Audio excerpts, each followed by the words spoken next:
ప్రతి ఒక్కరు కష్టపడేవాళ్ళే. ఎవ్వరు ఇళ్ళ దగ్గర సోమరులుగా ఉండరు. ముందుగానే లేస్తారు, పని చేసుకుంటారు, ఆ తర్వాత ఉద్యోగానికి పోతారు, ఆ తర్వాత మరలా వస్తారు. అర్థమవుతుందా?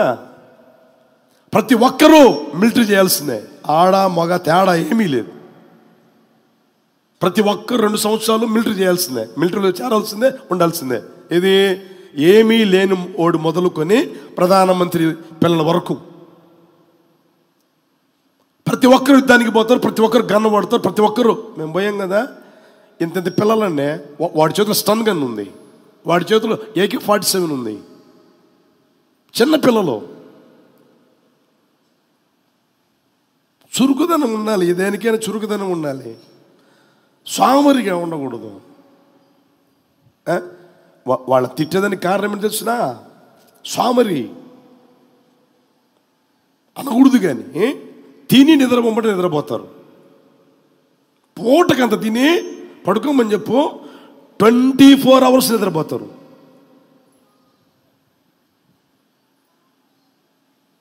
పోయేటప్పుడు కూడా చెప్పారే, బాక్సులు పెట్టుకొని యాంప్లిఫైర్ పెట్టుకొని మిక్సర్ పెట్టుకొని నేర్చుకో. ఎరా ఒక్కరోజన్నా పెట్టుకున్నాడా? లేదన్నా. తెచ్చి పెడితే తిని, అదుల్లా గేటు ఉందే, గేటు ముందు మన స్టేజ్ బళ్ళు ఉన్నాయే, అవి వేసుకొని హాయిగా పడుకున్నారు. అంతే.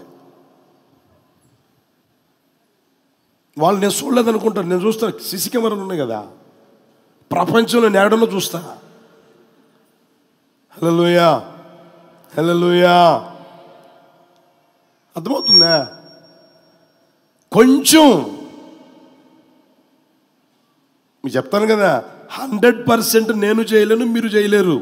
మన వల్ల కాని పని 100% మీ వల్ల కాదు, నా వల్ల, ఎవరి వల్ల కాదు. కనీసం 70, కనీసం 80, కనీసం కొంచెం కొంచెం కొంచెం కొంచెం.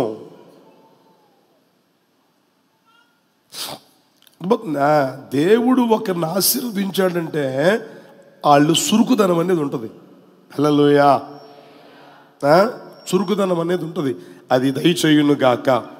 మీరు చూడండి, దావీదుకి వాళ్ళ డాడీ ఏ మందని అప్పగించాడు చెప్పండి? గొర్రెల మంద. పెద్ద మంద, చిన్న మంద? వాళ్ళ అన్నలు అంటారు చూడండి అన్నమాట. 17:28 సమూయేలు మొదటి పుస్తకం 17:28 చివరిలో చూడండి. అరణ్యములోని ఆ చిన్న గొర్రె మందను ఎంతమంది అంట? ఎవరికి అప్పగించాడు? దావీదుకి అప్పగించాడు. చిన్న మందని అప్పగించింది. అర్థమవుతుందా? ఇప్పుడు ఆ చిన్న మందని ఆ వ్యక్తి భారము బాధ్యత కలిగి కాసుకుంటున్నాడా లేదా? నా టాలెంట్ ఏంది, నేనేంటి, ఈ చిన్న మంద నేను అప్పగించేది, ఈ చిన్న మందన నేను కాసేది, ఈ చిన్న సేవ నేను చేసేది, నా టాలెంట్ ఏంది, అసలు నేను చదివిన చదివేంది, ఈ చిన్న ఉద్యోగమా, నేను చదివిన చదువు ఈ చిన్న ఉద్యోగమా? అది లేక, అది గతి లేక చచ్చేవాళ్ళు ఉన్నారు రా నాయన. ఈ చిన్న వ్యాపారమా? వాళ్ళ డాడీ చిన్న వ్యాపారం చేస్తా ఉన్నాడు. అరే ఈ వ్యాపారం చేయరా, ఈ వ్యాపారం ఎందుకు చేస్తా? నేను చదివి చదువు వేరు, నా టాలెంట్ వేరు, నా జ్ఞానం వేరు, ఏమండి నా తెలివితేటలో అన్నీ వేరయ్యి సోమరుడుగా ఉన్నాడు. అన్నీ వేరే సోమరుడుగా ఉన్నాడు. అర్థమవుతుందా? ఇప్పుడు చూడండి, దావీదు ఎలాంటి వాడు? దావీదుకి ఎన్ని టాలెంట్లు ఉన్నాయి? బైబిల్లో ఉంది కదా, సితారా ఎలా చమత్కారంగా అంట, చక్కని వాడు, చక్కని నేత్రం కలిగిన వాడు, రూపసి, అన్నీ ఉన్నాయా? అన్నీ ఉండి చిన్న మందను అప్పగిస్తే డాడీ పోయి కాసుకుంటా ఉన్నాడు. కొంతమందిని చూడండి, అరే ఏదో ఒకటిరా, ఏదో ఒక ఉద్యోగంలో చేరరా, చిన్నదే, అది ఏదైనా సరే చిన్నదే, ముందు చేరు, అనుభవం పొందుకో. మన దగ్గరే ఉన్నాడు, మనందరికి బాగా పరిచయం మధు ఉన్నాడా? చల్లపండి చూస్తాడు కదా, వాడు అనకూడదు రే సారీరా, గాలికి తిరుగుతా ఉండేవాడు. చెప్పి చెప్పి చెప్పి చెప్పి విసుగొచ్చేది నాకు, నిజం చెప్తున్నా. పరిచయం బాగా చేస్తాడు, ఎక్కడ కోటమంటే అక్కడికి వస్తాడు, బాక్సులు మోస్తాడు, గొడ్డు పని చేస్తాడు. అరే నువ్వు చదువుకున్నావురా, నువ్వు ఉద్యోగం చేయాలరా, నా మాట వినరా, ఏదో ఒకటి చిన్నది. ఆడికి పోతే ఏందన్నా 5,000 ఇస్తామంటున్నారు, ఆడికి పోతే ఏందన్నా 10,000 ఇస్తామంటున్నారు. నేను చదువుకు అది చేయాలా, నా వల్ల కాదన్నా అని ఇలా మాట్లాడేవాడు. ఒరే నీకు ఏం అనుభవం ఉంది చెప్పురా అన్న, నీకు ఏం అనుభవం ఉంది అన్న? అనుభవం ఏమి లేదన్నా. మరి అనుభవం లేనట్టుకు ఎవడో జీతం ఇచ్చేది? ఇప్పుడు ఎవడైనా సరే ఏదైనా సరే అనుభవం అడుగుతున్నారా లేదా చెప్పరామండి? ఏ ఉద్యోగానికి అనుభవం అడుగుతున్నారా లేదా? దేనికైనా అనుభవం. నువ్వు పోయి చేరరా ముందు, డబ్బు కాదు నీకు ముఖ్యం. చెప్పా మొత్తమే చేరాడు. ఏమండి ఆ తర్వాత ఇప్పుడు ఎంతరా?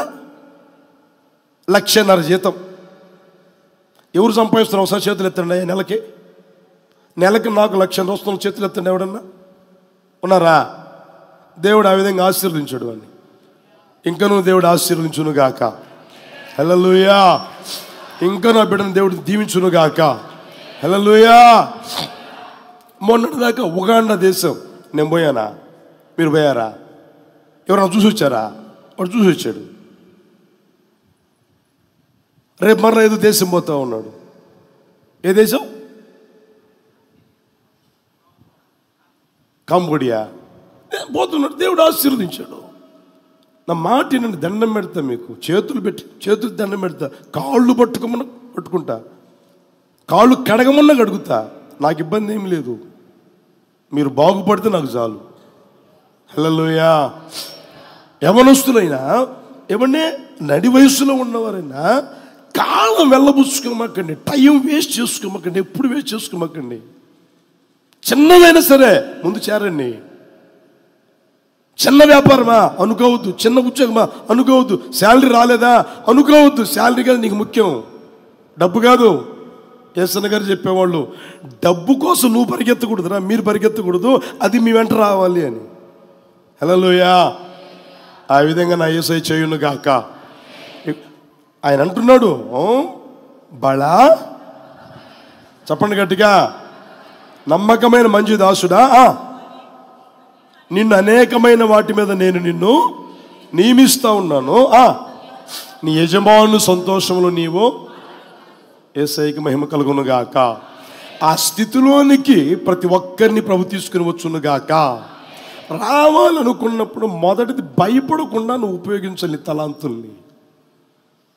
రెండవది ప్రియమైన వాళ్ళరా, నీ వ్యక్తిగత జీవితంలో చేయవలసింది ఏంటంటే, చిన్నదా పెద్దదా అది ఏదైనా సరే శక్తి లోపము లేకుండా నువ్వు కష్టపడడం నేర్చుకోవాలి. శక్తి లోపం లేకుండా నువ్వు ప్రయాసపడడం నేర్చుకోవాలి. సోమరిగా బ్రతకూడదు, ఎప్పుడు సోమరిగా ఉండకూడదు. అర్థమవుతుందా?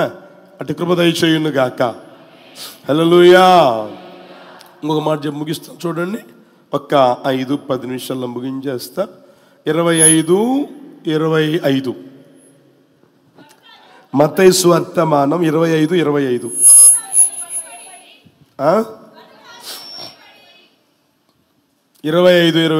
నేను భయపడి నేను వెళ్ళి నీ తలాంతును భూమిలో దాచిపెట్టి తిని, ఇదిగో నీది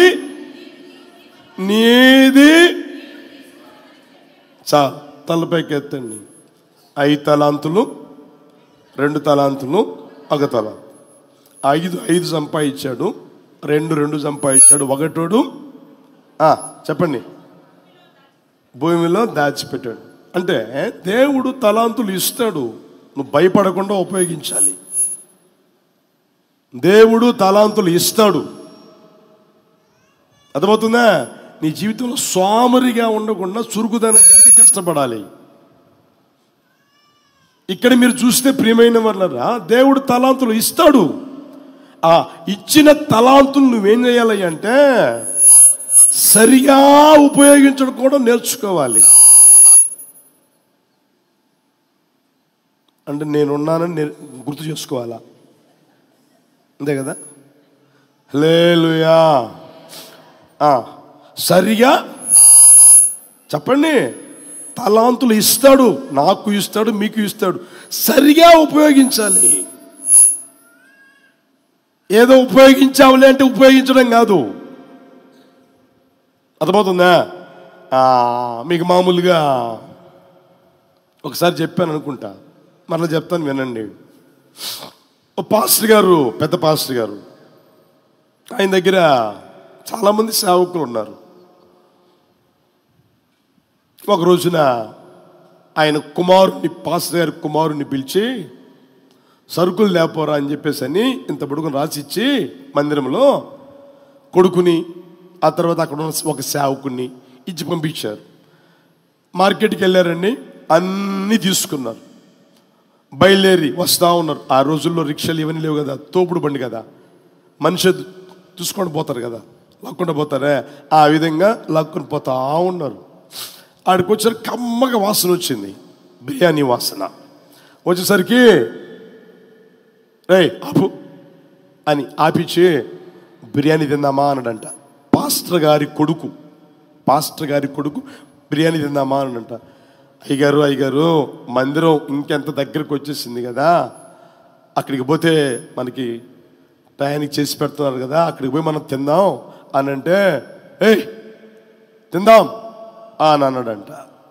ఏం చేసేది ఏముంది, అందుకని సరే పద, డబ్బులు పెట్టేది నువ్వు, తినేది అని లోపలికి పోయారండి. శుభ్రంగా ఆర్డర్ ఇచ్చారండి, మంచి బిర్యానీ, కమ్మగా వాసన వస్తుంటే తిన్నారు. ఆ తర్వాత మళ్ళీ బయలుదేరి వచ్చేసారు. వచ్చేసిన తర్వాత సామాన్లు అంతా ఆడ పెట్టేశారు.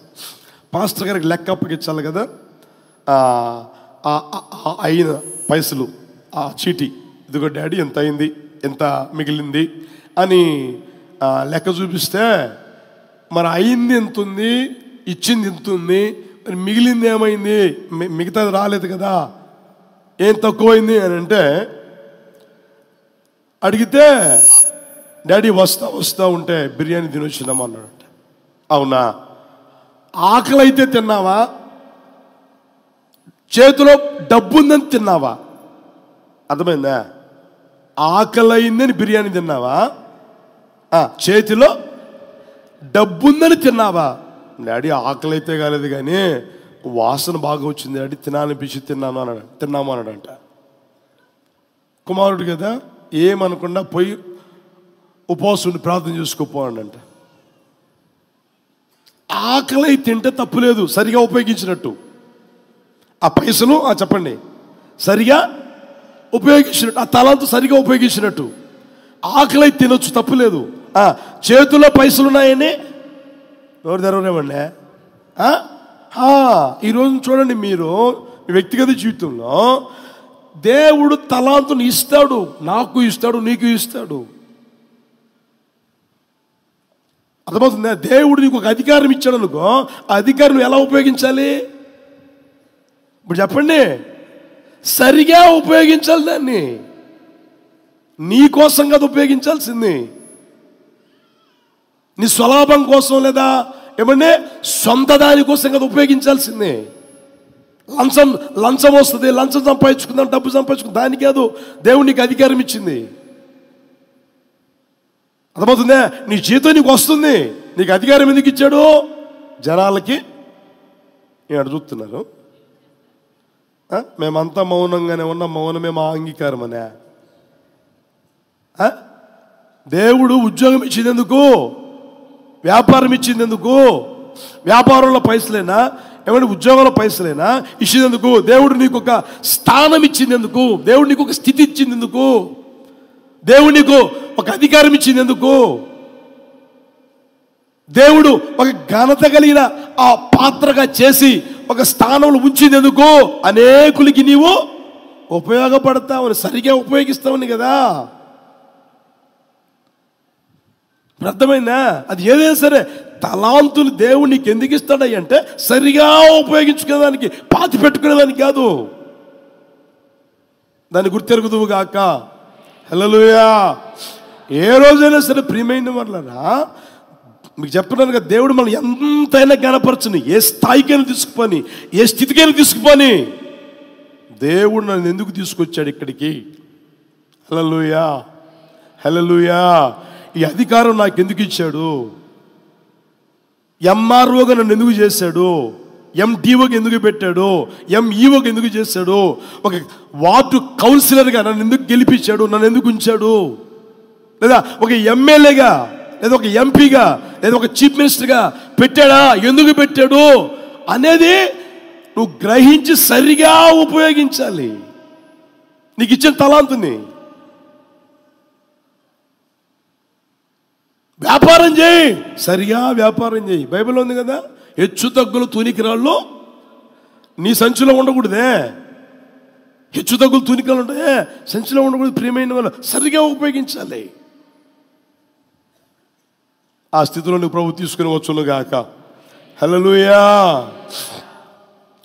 మీకు అర్థమైందని చూపిస్తాను, చూడండి, ముగిస్తా. దినవృత్తాంతంలో మొదటి పుస్తకం 29:12.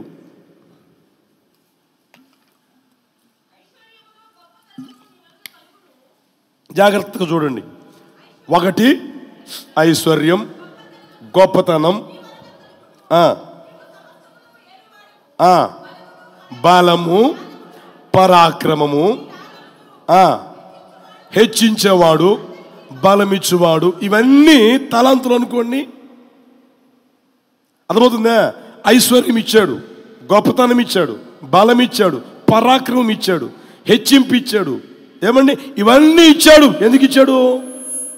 అక్కడ ఎవరు ఇచ్చారు? చెప్పండి గట్టిగా. ఎవరనుంది? ఐశ్వర్యము, గొప్పతనము నీ వల్ల కలుగుతుంది, నువ్వు సమస్తం వెలుబడి చేయబడవు. బలము, పరాక్రమము నీ దానం. నీ దానం. హెచ్చించేవాడవు నీవే, బలమిచ్చేవాడవు. ఏదైనా ఇవ్వని ఎవరిచ్చారు? గట్టిగా చెప్పండి.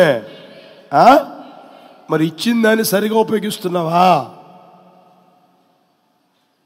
నువ్వు సరిగా ఉపయోగించే వ్యక్తివైతే దేవుడు అంటాడు, బలా నమ్మకమైన నిన్ను అనేకమైన వాటి మీద నీ యజమాని సంతోషంలో నీవు పాలు పొందుతావు.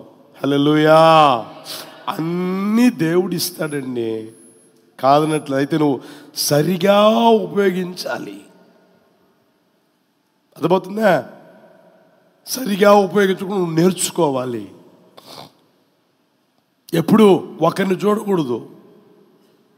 అర్థమవుతుందా? వాడికి ఇచ్చిన అధికారాన్ని ఇలా చేస్తున్నాడే, దుర్వినియోగం చేస్తున్నావు అనుకో, నిన్ను కూడా దుర్వినియోగం చేయమనే కాదే. నువ్వు దేవుని బిడ్డవి. వాళ్ళు ఎవరు? దేవుని నమ్మలేదు కదా. ఆ మధ్య ఎవరో ఒకరు చెప్పారు నాకు, ఇక్కడ ఆయన సచివాలయంలో ఉద్యోగం చేసేవాడు అనుకుంటా, సచివాలయమే. ఆయన సంతకం పెడితే బిల్లు శాంక్షన్ అవుతుంది. ఆ కుర్రోడు సంతకం పెడితే బిల్లు శాంక్షన్ అవుతుంది. ఇది సరిగా లేదు కాబట్టి నేను సంతకం పెట్టను అన్నాడంట. నేను పెట్టను, నువ్వు ఇక్కడ ఉండకపోయినా సరే నేను సంతకం పెట్టను అన్నాడంట. తీసుకుపోయి చుండులు పంపించాడు ట్రాన్స్ఫర్ చేసి. అర్థమవుతుందా? దేవుడు నీకు అధికారం ఇచ్చి దుర్వినియోగం చేయమని కాదు, సద్వినియోగం చేసుకోమని. అర్థమవుతుందా? దేవుడు నీకు తల్లి స్థానం ఇచ్చాడు, దేవుడు నీకు తండ్రి స్థానం ఇచ్చాడు. అర్థమవుతుందా? ప్రియమైన వాళ్ళరా, దేవుడు నిన్ను తండ్రి స్థానం ఉంచాలి, తండ్రి స్థానం ఉంచాడు, తల్లి స్థానం ఉంచాలని అక్కడ ఉంచాడు. నువ్వేం చేయాలి? దాన్ని సద్వినియోగం చేసుకోవాలి, సరిగా ఉపయోగించుకోవాలి, దుర్వినియోగం చేయకూడదు. ఎప్పుడైనా కానీ, ఏ రోజైనా కానీ ఒక రోజున లెక్క అప్పగించాలా? తలాంతులు ఇచ్చి వదిలిపెట్టేవాడు దేవుడు మన దేవుడు కానే కాదు. దేవుడు నన్ను బహుగా ఆశీర్వదించాడండి, ఐశ్వర్యం ఇచ్చాడండి, తర్వాత గొప్పతనం ఇచ్చాడండి, బలం ఇచ్చాడండి, పరాక్రమం ఇచ్చాడండి, ఆయన దానమండి, ఎంతగా హెచ్చించబడ్డాడండి అని ఈ లోకములో నువ్వు సంకలు ఎగరేయొచ్చు. ఒక రోజున బిడా నిలబడమని చెప్పి లెక్క అప్పగించు. నీకు ఐశ్వర్యం ఇచ్చానే లెక్క అప్పగించు, నీకు అనపరిచాను లెక్క అప్పగించు, నీకు గొప్పతనం ఇచ్చాను లెక్క అప్పగించు, నీకు అధికారం ఇచ్చానే గొప్ప లెక్క అప్పగించు. ప్రభువా ఉద్యోగం అంటూ ఉద్యోగం ఇచ్చాను కదా లెక్క అప్పగించు అని అన్నప్పుడు నీ పరిస్థితి ఆలోచన చేసుకో. ఆయన ఎవరిని వదిలిపెట్టడు. హల్లెలూయా. ఆయన జగన్నాటగా చెప్పండి. నీకే అన్ని తెలివితేటలుంటే నిన్ను తల్లి గర్భంలో పిండంగా పడేసిన ఆయనకి ఇంకెన్ని తెలివితేటలుంటాయి. ఒకవేళ నువ్వు అనుకోవచ్చు, నందిని పంది చేస్తాను, పందిని మహా టాలెంట్ ఉంది. ఉన్నారు కదా కొంతమంది, నందిని పంది చేస్తారు, పందిని ఆయన దగ్గర చేయలేవు. నీ టాలెంట్ అని ఇక్కడే పనికొస్తాయి. దరిద్రపు టాలెంట్, దుర్మార్గపు టాలెంట్ ఇక్కడే పనికొస్తాయి, అక్కడ పనికిరావు. కనుక బిడ్డా, హల్లెలూయా హల్లెలూయా, నీకు ఇచ్చిన టాలెంట్ సరిగా ఉపయోగించుకోవడం నేర్చుకో. నీకు ఇచ్చిన డబ్బా సరిగా ఉపయోగించు. కొంతమంది చూడండి, చేతిలో డబ్బు ఉంటే ఏం చేయాలి అర్థం, చేతులు గులగులాంటుంటాయి. అది ఖర్చు పెట్టేదాకా, అది నాశనం చేసేదాకా మౌనంగా ఉండరు. ఏ రోజు ఏ అవసరం వస్తుందో తెలియదు కదా. 4 రూపాయలు జాగ్రత్తగా పెట్టుకుందాంలే, ఉండదు. మొత్తం అంత జల్లెం బిల్లం చేసేసి ఆ తర్వాత అవసరమైనప్పుడు చేతులు కలుసుకుంటా ఉంటారు. అమ్మో అమ్మో అనుకుంటారు. ఎందుకు అంత బతుకు? అర్థమైందా? నీ జీవితంలో ఉన్నప్పుడైనా ఒకే విధంగా ఉండు, లేనప్పుడైనా ఒకే విధంగా ఉండు. చేతి నిండా ఉన్నప్పుడు ఒకే విధంగా ఉండు, చేతి నిండా లేనప్పుడు కూడా ఒకే విధంగా ఉండు. సరిగా ఉపయోగించుకోవడం నేను నేర్చుకుందువు గాక. హల్లెలూయా. 16 అధ్యాయాలకు పోతే లూకాసు సువార్త 16, ధనవంతుడు ఒకడు ఉన్నాడు. ఆ ధనవంతుడు చూడండి, ధనం ఉంది కదా అని ఓదారంగు బట్టలును సన్నపు నార వస్త్రములను ధరించుకొని ప్రతిదినం సుఖపడ్డమే. ఈ నేర్చుకున్నదంతా అదే. నేర్చుకున్నదంతా సుఖంగా ఉండాలి ప్రతిదినం. ఆ మాట చూడండి, ఓదారంగు బట్టలు, మామూలు బట్టలు పనికిరావు. చేతులు డబ్బు ఉంది కదా, మామూలు బట్టలు పనికిరావు. ఉదారంగు బట్టలు, సన్నపు నార వస్త్రములు ధరించుకొని ధరించుకొని ధరించుకొని తిని తిని తిని తిని ఒక రోజున పోయాడు. ఎక్కడికి పోయాడు?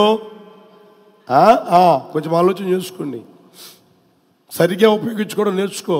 నీ జీవితంలో ప్రియమైన వాళ్ళరా, దేవుడు నీకు ఏదైనా ఇవ్వని, డబ్బు ఇవ్వని, అధికారం ఇవ్వని, ఘనత ఇవ్వని, గొప్పతనం ఇవ్వని, లేదా ఒక హోదా ఇవ్వని, ఒక పలుకుబడి ఇవ్వని, ఒక స్టేటస్ ఇవ్వని, ఇవ్వని, ఇంట్లో ఉండి హలో అని ఫోన్ చేస్తే నీ మాట వినగలిగే వారు ఉంటారు అక్కడ. నీ మాట విని చేయగలిగేవారు ఉంటారు, సంతకం పెట్టగలిగేవారు ఉంటారు. అంత పేరు ప్రఖ్యాతులు పొందేవు నీవు. అయినా సరే దాన్ని నువ్వేం ఉపయోగించాలి? దేనికి ఉపయోగించాలి? సరిగా ఉపయోగించుదువుగాక. హల్లెలూయా హల్లెలూయా. ఆ స్థితిలో నా ప్రభు తీసుకుని వచ్చును గాక. మొదటిది తలాంతులు ఇస్తాడు, భయపడకుండా ఉపయోగించుకోవాలి. రెండవది తలాంతులు ఇస్తాడు, సోమరిగా ఉండకుండా చురుకుదనం కలిగి నడిపించబడాలి, కష్టపడాలి, ప్రయాసపడాలి. మూడవది ప్రియమైన వాళ్ళరా, తలాంతులు ఇస్తాడు, నువ్వు సరిగా ఉపయోగించుకోవాలి, సరిగా ఉపయోగించుకోవాలి. అట్టి కృప దయచేయును గాక. అప్పుడు ఆయన అంటాడు, బలా నమ్మకమైన మంచి దాసుడా, నిన్ను అనేకమైన వాటిని నియమిస్తాను, నీ యజమాను సంతోషంలో నీవు పాలు పొందావు. ఈ దీవెనలు దయచేయును గాక. లేచిన ప్రార్థన చేసుకుందామా? సారీ, 15 నిమిషాలు లేట్ అయినట్టుంది, నన్ను అర్థం చేసుకుంటారని ప్రేమతో కోరుకుంటూ ఉన్నా. నిలబడండి, చిన్న ప్రార్థన చేసుకుందాం.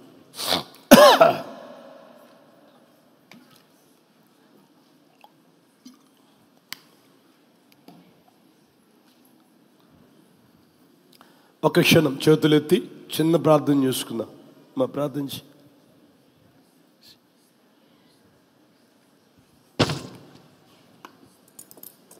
కృపా సత్య సంపూర్ణుడా, జీవాధిపతి అయిన నా తండ్రి, నీ పరిశుద్ధ నామమునకు స్తోత్రం నాయన.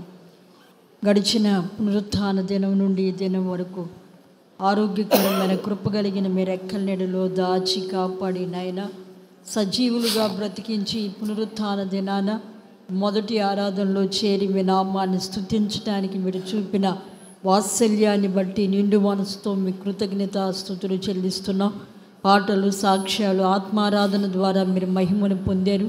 వాక్యమైన దేవునిగా మా మధ్యలోనికి దిగివచ్చి లేఖన సత్యాలలో నుండి మీరు ముచ్చటించిన ప్రతి మాటను బట్టి మీకు స్తుతి చెల్లిస్తున్నాం తండ్రి.